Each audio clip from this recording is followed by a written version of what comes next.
bayan, maasahan, anumang panahon. Magandang araw po sa ating lahat. Narito ang update sa lagay ng ating panahon ngayong araw ng Biyernes, March 15, 2024. Sa ngayon ay tatlong weather systems pa rin ang umiiral sa ating bansa. Una narito ang shear line na magdadala ng maulap hanggang sa maulang panahon sa bahagi ng eastern section ng Southern Luzon, samantalang northeast monsoon naman ang makakaapekto sa Northern Luzon at easterlies naman sa natitirang bahagi ng ating bansa. Ngayong araw nga ay patuloy na magdadala ng maulap hanggang sa maulang panahon ang malapit ng malusaw na shear line sa bahagi ng Quezon, Camarines Sur, Camarines Norte kasama ang Polillo Islands. Ang mga pag-ulang ito ay posibleng magdulot ng mga biglaang pagbaha at pagguho ng lupa sa mga nasabing lugar. Magiging maulap naman ang mga kalangitan sa bahagi ng Batanes at Babuyan Islands na minsay may mga mahihinang pag-ulan dahil sa epekto ng amihan.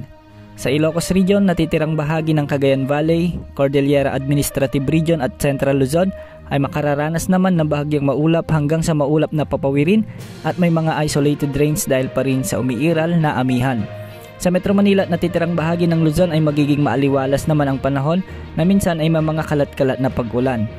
Sa Visayas at Mindanao ay magiging bahagyang maulap hanggang sa maulap naman ang mga kalangitan na minsan ay may mga dadaang mga pag-ulan dulot ng easterlies o isolated rains. May mga mahihinang pag-ulan lamang ngayong umaga sa bahagi ng eastern section ng Mindanao, particular sa Surigao provinces, at sa Visayas naman ay sa southern parts ng Samar at Leyte. Ang mga pag-ulang ito ay posibleng magdulot ng flash floods at landslides.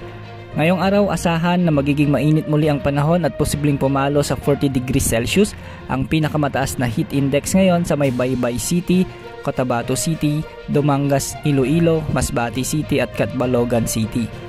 Samantala, wala pa ring inaasahang sama ng panahon na posibleng pumasok sa ating area of responsibility hanggang sa susunod na 3 hanggang 5 araw. Kaya asahan pa rin ang maaraw na panahon sa mga susunod na araw. Wala ring gale warning kaya malayang makakapamalaot ang lahat ng uri ng sasakyang pandagat sa mga karagatang sakop ng ating bansa. Yan ang update sa lagay ng ating panahon. Ito po ang weather update ng bayan, maasahan, anumang panahon.